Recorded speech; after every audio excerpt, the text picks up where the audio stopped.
donkey of the day. It's a read, but you're so good at it. You trying to be a fake-ass Charlamagne. There's only one Charlamagne to God. Damn, Charlamagne, who you giving donkey of the day to now?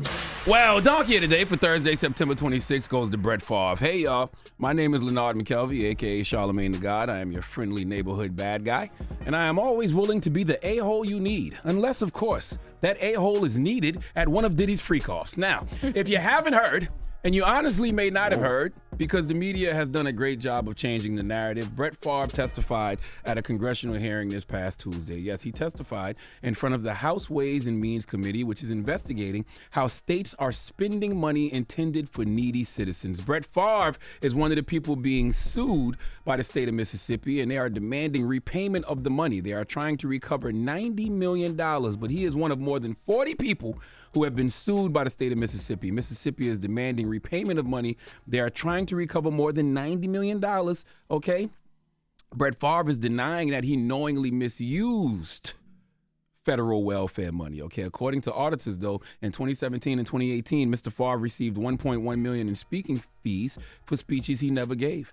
He knew he didn't give those speeches, but he took the money anyway. They suggested he also helped funnel millions of dollars to pet projects, $5 million to build volleyball facilities at his alma mater. He even paid back the $1.1 million in misspent speaking fees, but the state demanded that he pay back interest, and Brett Favre refused, so the state of Mississippi is now suing him to recoup the funds he wrongfully acquired. The lawsuit also made public texts from Mr. Favre that suggested he had a larger role than he claimed.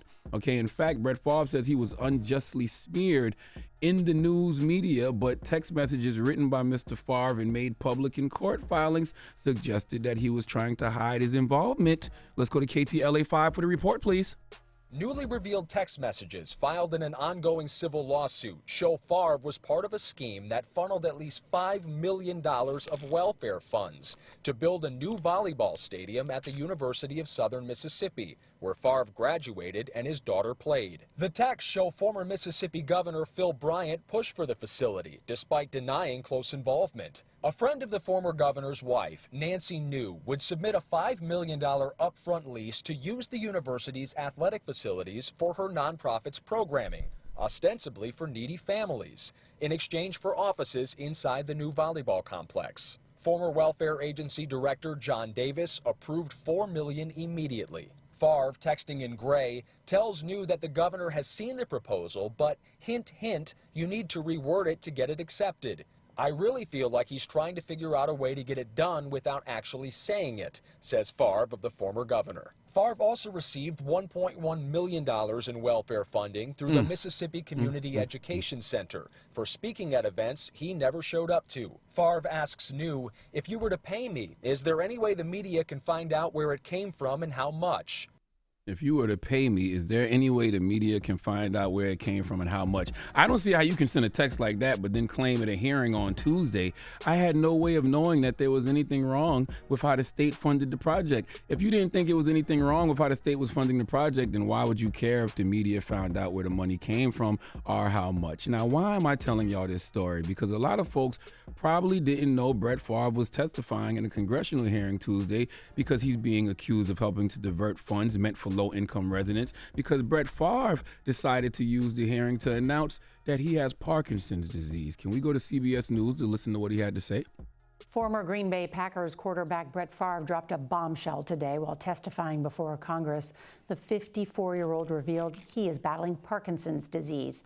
Here's CBS's Omar Villafranca. I very much appreciate the opportunity to testify here today. A stunning announcement today from Hall of Fame quarterback Brett Favre. I've recently been diagnosed with Parkinson's. This is also a cause dear to my heart. Favre was testifying on Capitol Hill about a Mississippi welfare scandal where he is accused of improperly using his connections to secure millions of dollars for his alma mater and himself for speaking engagements he never performed. Favre has repaid more than $1 million to the state and has denied all wrongdoing. Even though I knew and I know I had done nothing wrong, I returned the funds, no questions asked. Brett Favre used some of the federal money intended for welfare recipients. He used some of the money to invest in a company that was developing a breakthrough concussion drug. He said he thought it would help others, and I'm sure you'll understand. While it's too late for me because I've recently been diagnosed with Parkinson's, this is also a cause dear to my heart. So dear to his heart that he used money he obtained illegally. Money that was supposed to go to low-income residents. He took that money to invest in this pharmaceutical company called Prevacus. And guess what? The media ate it up. Every single headline you see is Brett Favre reveals he has Parkinson's disease. Well, guess what? He was diagnosed with Parkinson's disease back in January. Okay, how convenient to run that play when you are testifying at a congressional hearing because you did something shady. See, this is my problem with the media. Everybody picks and chooses who they choose to demonize. Granted, Brett Favre hasn't been charged with anything criminal, but what he did is unethical and could still be criminal. But he knew he had Parkinson's disease since January. In fact, I was reading an ESPN article that said Brett Favre asked TMZ not to report his diagnosis at the time because he knew back then that wasn't the time to run that play. I'm going to run that play when I have to testify at a congressional hearing, because then it will distract from what I'm actually here for, and that is because I was using federal money from welfare recipients to fund my pet projects. But it worked. Google Brett Favre. These are the headlines you see. The New York Times, Brett Favre reveals he has Parkinson's disease. Fox News, NFL legend John Elway talks Brett Favre's Parkinson's disease. It's sad news to hear. Milwaukee Journal, Aaron Rodgers feels bad for Brett Favre after learning about his Parkinson's diagnosis. New York Post, Brett Favre opens up on frustrating health worry that led to Parkinson's disease. Yes, his health diagnosis is sad. But wow, how convenient for the media to just bury the lead. Why don't others get that grace?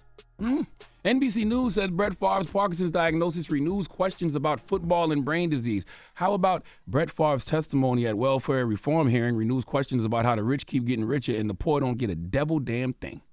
How has Brett Favre managed to garner more sympathy than the welfare recipients they stole from? Brett Favre had the nerve to say, sadly, I lost an investment in a company. We don't care. People couldn't eat because of what folks like you did. I care way more about those poor and disenfranchised people in Mississippi, the welfare recipients who didn't receive $90 million because folks like Brett Favre wanted to build volleyball facilities at their alma mater. All I'm saying is two things can be true. You can be sad Brett Favre has Parkinson's, but what's really shaky is how the media just seems to forget why Brett Favre was at this congressional hearing in the first place. Okay, we live in a society where people get demonized for accusations, but folks who actually do shady stuff, who actually do unethical stuff and have to testify about it, somehow end up becoming heroes and sympathetic figures. If you don't think there's a double standard in media and how they cover people, and it's usually based on race, then you're bugging. But I will always be here to remind you. Please give Brett Favre the biggest hee-haw. Who want to argue? Anyone? Nobody. Oh, okay. I felt horrible yesterday. Why? Because I think I was waiting to see how some outlets where I used to work covered the story, because I wanted to see, you brought up a good point in the room. Yeah, I know I'm always here for learning and growth. That it's because it's mainstream media that does it. It's not me particularly. It's mainstream media, and I was a part of mainstream media for a very long time. That's how I learned. At TMZ. And when they posted the article, they did not one time mention anything about any of the reason why he was there pleading his case at all. Not one time. And I was like, man, like, wow, like, and I had to dig for the answer myself. You know, if it had been anybody black, that would have been they wouldn't even the first thing that they said. I remember having arguments about arguments about Dana White versus Chris Brown. Like, and I just thought back to all they swept of that Dana White's thing right and under the my rug. feelings about it and just different things. And you know, I'm not just throwing a dart at them, because I went through Google for a while trying to prepare for that Brett Favre thing, and it took me a minute to find out why he was even there, because no one was talking about it. But you didn't report that. The media picks... I did mention it, but I didn't do it the way I should have. And what I'm saying is in growth and in learning, and I appreciate y'all for, you know, bringing it to my attention. You love white men more than black men? No, it's just I think that I think that we have a way of leaning to what the media is talking about and not what we should be talking about sometimes. The media has nothing picks to do and chooses with who I love. The media picks and chooses who they want to demonize, because they know how to demonize people. It's not like they don't know how to. They just choose who not to do it to. And it's a lot of times based on race. Well, thank you for that Donkey Today. Donkey Today is sponsored by renowned personal injury attorney Michael the Bull Lamonsoff. Don't be a donkey when you need a fighter on your side. If you're ever injured, go to michaelthebull.com. That's michaelthebull.com. And when you mess with the bull, you get the horns. Wake that ass up. Early in the morning. The Breakfast Club.